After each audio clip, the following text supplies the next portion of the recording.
என் அன்பு பிள்ளையே, இந்த வீடியோவை நீ இப்போது பார்த்து கொண்டிருப்பது ஒரு தற்செயலான விஷயம் அல்ல. இன்று நீ கேட்கப் போகும் இந்த வார்த்தைகளில் உன் இதயம் தேடிக்கொண்டிருக்கும் ஒரு பதில் மறைந்திருக்கிறது. அதனால் இந்த சில நிமிடங்கள் மட்டும் அமைதியாக கேள். ஏனென்றால் இன்று நான் உன் மனதில் நீண்ட நாட்களாக இருந்த ஒரு பாரத்தை இறக்கப் போகிறேன். நீ யாரிடமும் சொல்லாத ஒரு வலியை நான் அறிவேன். வெளியே சிரித்து கொண்டிருந்தாலும் உள்ளுக்குள் எத்தனை முறை உடைந்து போனாய் என்பதும் எனக்கு தெரியும். என் வாழ்க்கை எப்போது மாறும் என்று நீ கேட்ட அந்த கேள்விக்கான பதிலை இன்று நான் உனக்கு தரப்போகிறேன். ஆனால் அதற்கு முன் உன்னை பற்றி நீ அறியாத ஒரு உண்மையை நான் உனக்கு நினைவூட்ட விரும்புகிறேன். பிள்ளையே, நீ நினைப்பதை விட நீ பலமானவன். நீ உணர்வதை விட அதிகமாக இறைவனால் நேசிக்கப்படுகிறாய். பலமுறை நீ உடைந்து போனாய், ஆனால் ஒவ்வொரு முறையும் மீண்டும் எழுந்து நின்றாய். அதனால்தான் இன்று நீ இன்னும் இங்கே இருக்கிறாய். பிள்ளையே, எல்லோருக்கும் வாழ்க்கையில் ஒரு காலம் உண்டு. விதைக்க ஒரு காலம், காத்திருக்க ஒரு காலம், அறுவடை செய்ய ஒரு காலம். ஆனால் பெரும்பாலானவர்கள் காத்திருக்கும் காலத்தில்தான் நம்பிக்கையை இழந்து விடுகிறார்கள். அதனால்தான் இன்று நான் உனக்கு நினைவூட்ட விரும்புகிறேன். நீ காத்திருக்கிறாய் என்பதற்காக நீ மறக்கப்பட்டவன் அல்ல. நம்மில் பலரும் காத்திருப்பதை ஒரு தண்டனையாக நினைக்கிறோம். ஆனால் இறைவன் உன்னை காத்திருக்க வைக்கிறார் என்றால் உனக்கு தரப்போகும் ஆசீர்வாதத்தை தாங்கும் அளவிற்கு உன் மனப்பக்குவத்தை வளர்த்து கொண்டிருக்கிறார் என்று அர்த்தம். ஒரு கழுகு தன் குஞ்சுகளை கூட்டிலிருந்து தள்ளிவிடும்போது அது கீழே விழுந்து அழிந்து போக வேண்டும் என்பதற்காக அல்ல, அது இறக்கைகளை விரித்து பறக்க கற்றுக்கொள்ள வேண்டும் என்பதற்காகவே. அதுபோல நீ இப்போது சந்திக்கும் போராட்டங்கள் உன்னை வீழ்த்துவதற்காக அல்ல, உன்னை ஒரு புதிய உயரத்திற்கு அழைத்துச் செல்லுவதற்காகவே. பிள்ளையே, ஒரு விதை மண்ணுக்குள் புதைக்கப்படும் போது எல்லாம் முடிந்துவிட்டது என்று தோன்றும்.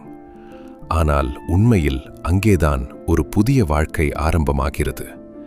இன்று உன் வாழ்க்கையிலும் அதுவே நடந்து கொண்டிருக்கலாம். நீ இருளில் இருப்பதாக நினைத்தாலும் உன் புதிய அத்தியாயம் அமைதியாக உருவாகிக் கொண்டிருக்கிறது. உலகம் உன்னை உடைந்த பாத்திரமாக பார்க்கலாம். இனி இவனால் எதற்கும் உதவ முடியாது என்று உன்னை ஒதுக்கி தள்ளியிருக்கலாம். ஆனால் உடைந்த இதயங்களில்தான் இறைவன் தன் கிரியைகளை ஆரம்பிக்கிறார். ஒரு வைரம் ஜொலிக்க வேண்டுமானால் அது பலமுறை செதுக்கப்பட வேண்டும். அதுபோல நீ இன்று அனுபவிக்கும் வேதனைகளும் அவமானங்களும் உன்னை அழிக்க வரவில்லை, உன்னை பிரகாசிக்க வைக்க வந்திருக்கிறது. உன் கண்ணீரின் ஒவ்வொரு துளியும் இறைவனின் கண்களில் மதிப்புள்ளவை. நீ அமைதியாக அழுத இரவுகள், யாரிடமும் சொல்ல முடியாமல் தவித்த தருணங்கள் அனைத்தையும் அவர் பார்த்து கொண்டிருந்தார். இன்று தாமதமாகிறது என்று நீ நினைப்பது உண்மையில் உனக்காக அமைதியாக வேலை செய்து கொண்டிருக்கும் ஒரு பெரிய திட்டத்தின் ஒரு பகுதியாக இருக்கலாம். பிள்ளையே, பணப்பற்றாக்குறை உன்னை வாட்டுகிறதா?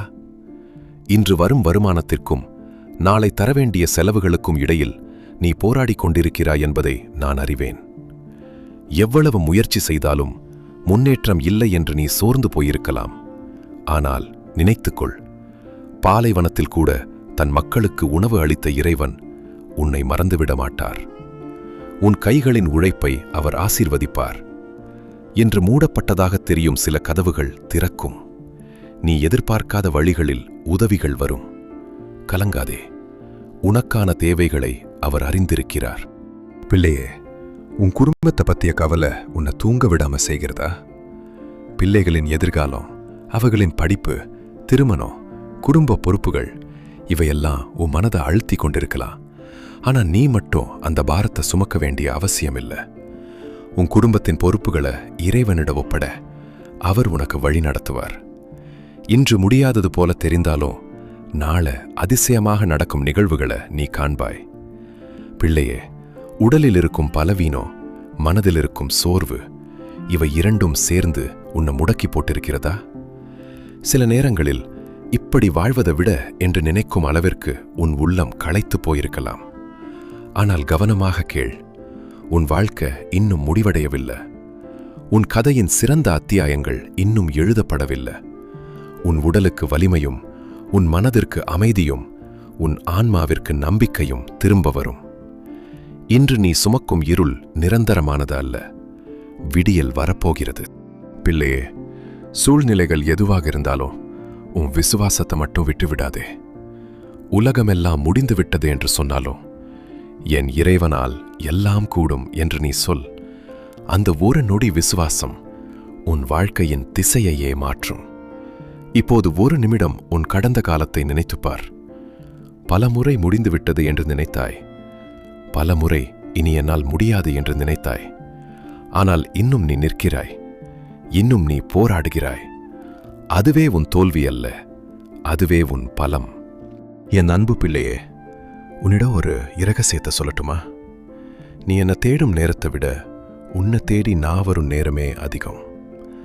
பல நேரங்களில் நீ உன் வேலைகளிலும் உன் கவலைகளிலும் உன் போராட்டங்களிலும் மூழ்கி விடுகிறாய். ஆனா உன்னை காணாம நான் ஒவ்வொரு நொடியும் உன்னையே எதிர்பார்த்து கொண்டிருக்கிறேன். ஒரு தந்தை தம் பிள்ளை பள்ளியிலிருந்து வீட்டுக்கு வர கதவோரம் காத்திருப்பது போல நீ எப்போது என்னிடம் வந்து உன் இதயத்தை கொட்டுவாய் என்று நான் ஏங்கிக் கொண்டிருக்கிறேன். பிள்ளையே, நீ பெரிய பெரிய வார்த்தைகளை ஜெபிக்க வேண்டிய அவசியமில்லை. உன் இதயத்தின் மொழியை நான் அறிவேன். உன் சந்தோஷத்தை பகிர்ந்துக்கோ, உன் பயத்தை என்னிடம் ஒப்படைத்துவிடு, உன் கோபத்தை என் மடியில் கொட்டிவிடு, உன் கண்ணீரை என் மார்பில் துடைத்துக்கொள். நான் உன்னை நியாயம் தீர்க்க வரவில்லை, உன்னை அணைத்துக் கொண்டு ஆறுதல் சொல்லவே வந்திருக்கிறேன். உலகம் உன்னை புரிந்து கொள்ளவில்லை என்று நீ அழுதாலும் உன் இதயத்தின் ஒவ்வொரு துடிப்பையும் நான் துல்லியமாக அறிந்திருக்கிறேன். அதனால் பிள்ளையே, தினமும் சில நிமிடங்களாவது என்னோடு பேசு. உன் வாழ்க்கையின் பாரமாக தெரியாது. உன் சுமைகளை என் தோளில் ஏற்றுவதற்கு நான் ஆயத்தமாக இருக்கிறேன். நீ தனியாக சுமந்து சோர்ந்து போகாதே. என் கையை பிடித்துக்கொள், நான் ஒன்றாக நடக்கலாம். நான் உன்னை ஒருபோதும் விட்டுக் கொடுக்க மாட்டேன். இப்போது என் பிள்ளையாகிய உன்னை நான் ஆசீர்வதிக்கிறேன். உன் மனதில் இருக்கும் கவலைகள் அமைதியாகட்டும். உன் வீட்டில் சமாதானம் நிலவட்டும். உன் முயற்சிகளில் முன்னேற்றம் உண்டாகட்டும். உன் குடும்பத்தில் மகிழ்ச்சி பெருகட்டும். உன் உடலுக்கு ஆரோக்கியமும் உன் இதயத்திற்கு நம்பிக்கையும் கிடைக்கட்டும். நீ ஒருபோதும் தனியாக இல்லை. நான் உன்னோடு இருக்கிறேன். நான் உன்னை கைவிடுவதில்லை, உன்னை விட்டு விலகுவதும் இல்லை. என் ஆசீர்வாதம் எப்போதும் உன்னோடு இருக்கும். தைரியமாக இரு, நம்பிக்கையோடு இரு. நல்ல நாட்கள் உன்னை நோக்கி வந்து கொண்டிருக்கின்றன. இந்த வார்த்தைகள் உன் இதயத்தை தொட்டிருந்தால் ஆமேன் என்று கமெண்டில் எழுதிவிட்டு செல். ஆமேன், ஆமேன், ஆமேன்.